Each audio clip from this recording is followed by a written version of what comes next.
Que se passe-t-il exactement entre Eto'o et l'arbitre Gassama? A-t-il été corrompu par Samuel Eto'o contre l'Algérie? Après la défaite algérienne contre le Cameroun, c'est un fleuve de lamentations et de colère recueilli sur la toile.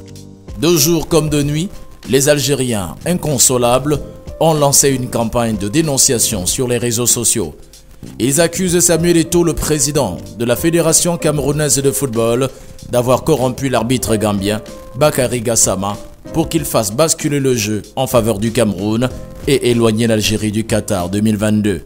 Selon le journaliste algérien Aregma Chakra, Samuel Eto'o fils a versé une somme de 100 000 euros, soit 65 millions de francs CFA, à cet arbitre.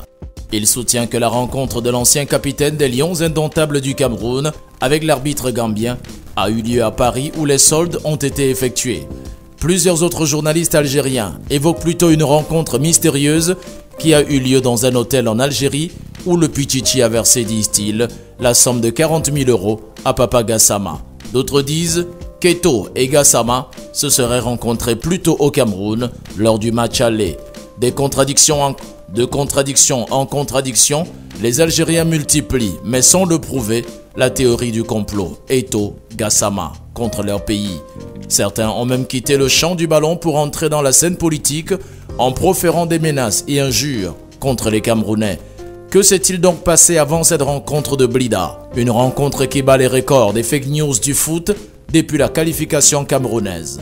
Pourquoi les Algériens ont-ils du mal à digérer cette défaite? Que veulent-ils? Qu'attendent-ils? Et pourquoi ne cessent-ils de manifester devant le siège de la FIFA, mettant ses dirigeants sous pression? Si Samuel Eto'o fils a été officiellement silencieux à toutes ces critiques, l'arbitre au cœur des querelles, le Gambien Bakary Gassama, a réagi aux accusations dont il fait l'objet de la part des Algériens. Le Gambien a affirmé qu'il n'a absolument rien à se reprocher avant de suggérer que les Algériens étaient de mauvais perdants. S'ils gagnent, ils te considèrent comme un bon arbitre, mais s'ils perdent, ils disent que toi tu es mauvais, a-t-il lâché dans une interview. Tout compte fait, après l'introduction du recours par la Fédération algérienne de football auprès de la FIFA, l'instance de football international va prendre sa décision ce 21 avril. Et à ce moment, on saura exactement ce qui se passera. Les Algériens seront-ils qualifiés au profit du Cameroun ou le Cameroun va garder sa place au Qatar, vu que son drapeau vert ou jaune, avec une étoile juste au milieu, flotte déjà dans ce pays. A très bientôt pour la décision de la FIFA qui viendra tout trancher.